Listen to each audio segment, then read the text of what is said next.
ततो युद्धपरिश्रान्तं समरे चिन्तया स्थितं रावणाञ्चग्रतो दृष्ट्वा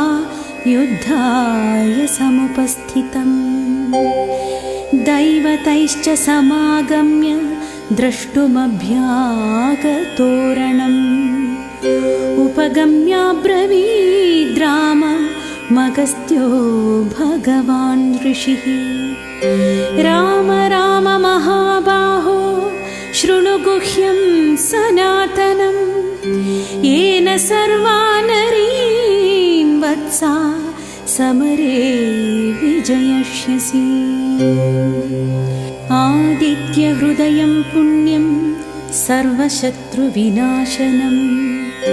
जयावहं जपे नित्यमक्षयं परमं शुभम् सर्वमङ्गलमाङ्गल्यं सर्वपापप्रणाशनं चिन्ताशोकप्रशमनम् आयुर्वर्धनम् उत्तमम् रश्मिमन्तं समुद्यन्तं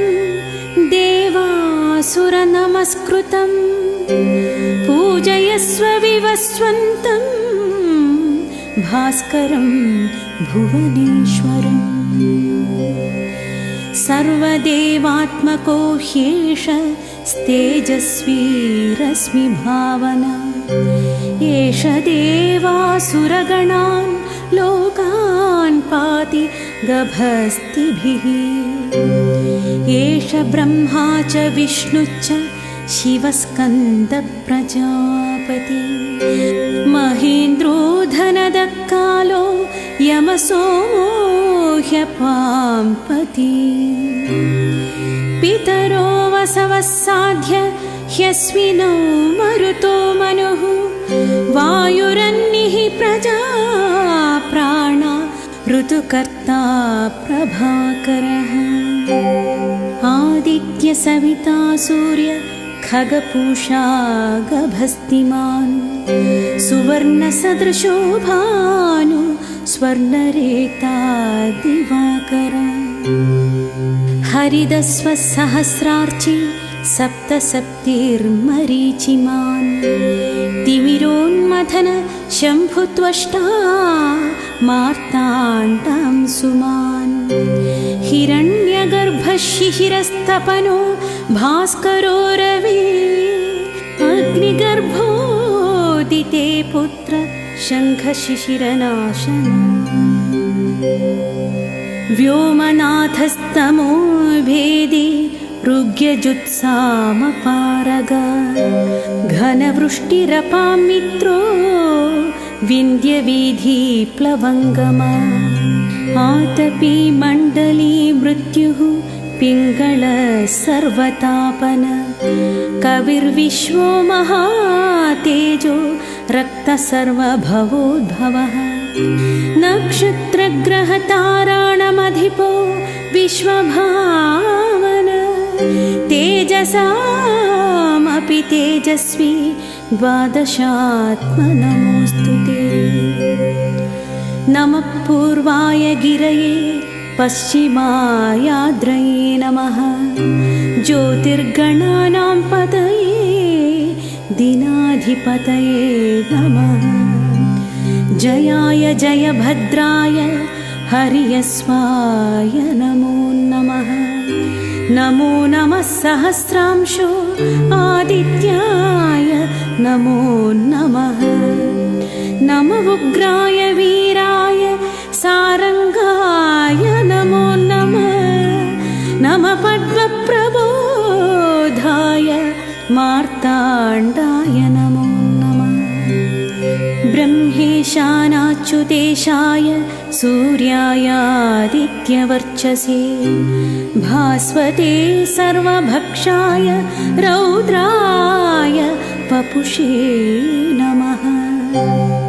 तमोघ्नाय हिमघ्नाय शत्रुघ्नायामितात्मने कृतघ्नाघ्नाय देवाय ज्योतिषां पतये नमः तप्तचामीकराभाय वह्नये कर्माणि नमस्तमोऽभिनिघ्नाय रुचये लोकसाक्षिणे नाशयत्येष वैभूतं तदेव सृजति प्रभु पायत्येष तपत्येष वर्षत्येष गभस्तिभिः येष सुप्तेषु जागर्ति भूतेषु परिनिष्ठित एष चैवाग्निहोत्रच्च फलं चैवाग्निहोत्रिणाम् वेदाश्च क्रतवैश्चैव क्रतूनां फलमेव च यानि कृत्यानि लोकेषु सर्वाण्येषु रविप्रभु येन मापत्सु कृच्छेषु कान्तारेषु भयेषु च कीर्तयन् पुरुष कश्चिन्ना वसीदति राघवा पूजायस्त्वैनमेकाग्रो देवदेवं जगत्पतिम् एतत्त्रिगुणितं जप्त्वा युद्धेषु विजयिष्यसि अस्मिन् क्षणे महाबाहो रावणं त्वं वधिष्यसि एवमुक्त्वा तदागस्त्यो जगाम च यथागतम् एतत् श्रुत्वा महातेज नष्टशोको भवत्तदा धारायमास सुप्रीतो राघव प्रयतात्मवान् आदित्यं प्रेक्ष्य जप्त्वा तु परं हर्षमवाप्नुयात् त्रिराचम्य शुचिर्भूत्वा धनुरादाय वीर्यवान् रावणं प्रेक्ष्य हृष्टात्मा युद्धाय समुपागतम् सर्वयत्नेन महतावधे तस्य धृतो भवत् आधरविरवद निरीक्ष्य रामं मुदितमानाः परमं प्रहृष्यमाणाः निशिचरपति संक्षयं विदित्वा सुरगणमध्यगतो वचस्त्वरे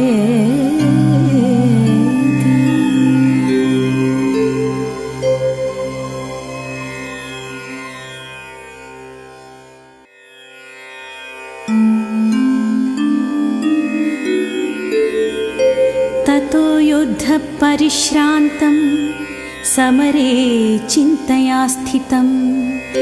रावणाञ्चग्रतो दृष्ट्वा युद्धाय समुपस्थितं दैवतैश्च समागम्य द्रष्टुमभ्यागतोरणम् उपगम्याब्रवीद्राम मगस्त्यो भगवान् ऋषिः राम राम महाबाहो शृणु गुह्यं सनातनं येन सर्वा नरीन् वत्सा समरे विजयिष्यसि आदित्यहृदयं पुण्यं सर्वशत्रुविनाशनं जयावहं जपे नित्यमक्षयं परमं शुभम् सर्वमङ्गलमाङ्गल्यं सर्वपापप्रणाशनं चिन्ताशोकप्रशमनम् आयुर्वर्धनम् उत्तमम् रश्मिमन्तं समुद्यन्तं देवासुरनमस्कृतं पूजयस्व विवस्वन्तं भास्करं भुवनेश्वरम् सर्वदेवात्मको ह्येष तेजस्वी रश्मिभावना एष देवासुरगणान् लोकान् पाति गभस्तिभिः एष ब्रह्मा च विष्णुश्च शिवस्कन्दप्रजापति महेन्द्रो यमसोमो ह्यपाम्पति पितरो वसवः साध्य ह्यस्मिनो मरुतो मनुः वायुरन्निः प्रजा प्राणा ऋतुकर्ता प्रभाकरः आदित्य सविता सूर्य खगपूषा गभस्तिमान् सुवर्णसदृशो भानु स्वर्णरेता दिवाकर हरिदस्वः सहस्रार्चि सप्तसप्तिर्मरीचिमान्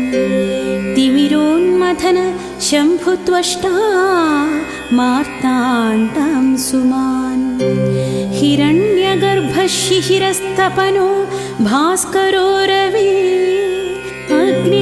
अग्निगर्भोदिते पुत्र शङ्खशिशिरनाशनम् व्योमनाथस्तमो भेदे ऋग्यजुत्सामपारग घनवृष्टिरपां मित्रो विन्ध्यवीधिप्लवङ्गम आतपी मण्डली मृत्युः पिङ्गळ सर्वतापन कविर्विश्वो महातेजो रक्तसर्वभवोद्भवः नक्षत्रग्रहताराणमधिपो विश्वभावन तेजसामपि तेजस्वी द्वादशात्मनमोऽस्तु ते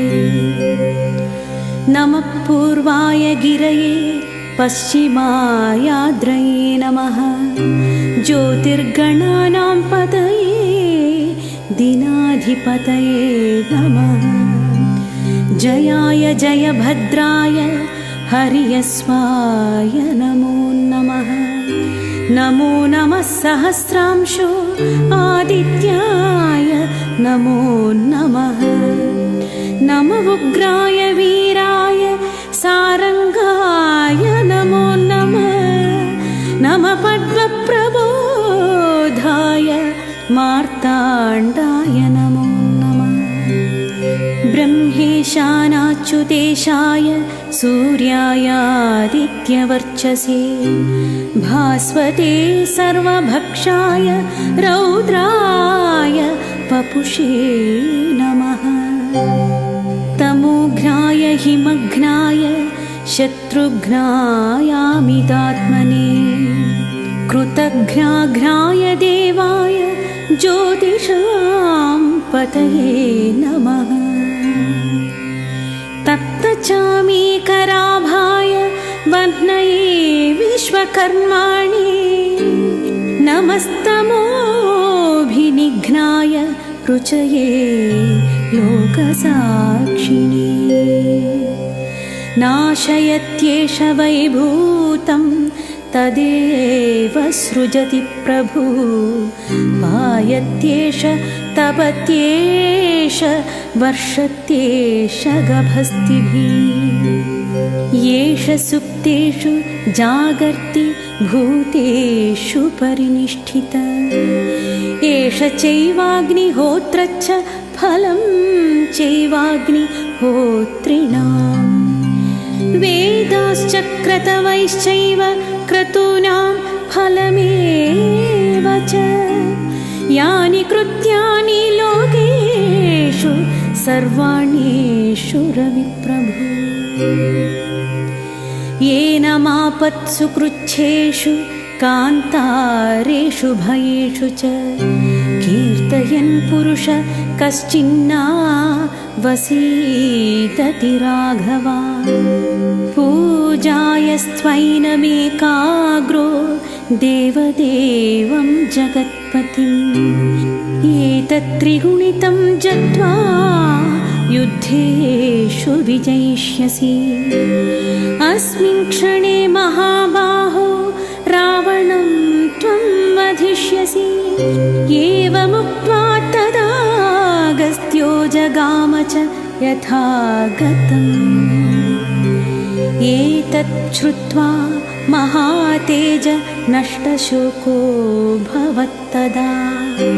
धारायमास सुप्रीतो राघव प्रयतात्मवान् प्रेक्ष्य जप्त्वा तु परं हर्षमवाप्नुयात् त्रिराचम्य शुचिर्भूत्वा धनुरादाय वीर्यवान् रावणं प्रेक्ष्य हृष्टात्मा युद्धाय समुपागतम् सर्वयत्नेन महतावधे तस्य धृतो भवत् आधरविरवद निरीक्ष्य रामं मुदितमानाः परमं प्रहृष्यमाणाः निशिचरपति संक्षयं विदित्वा सुरगणमध्यगतो वचस्त्वरे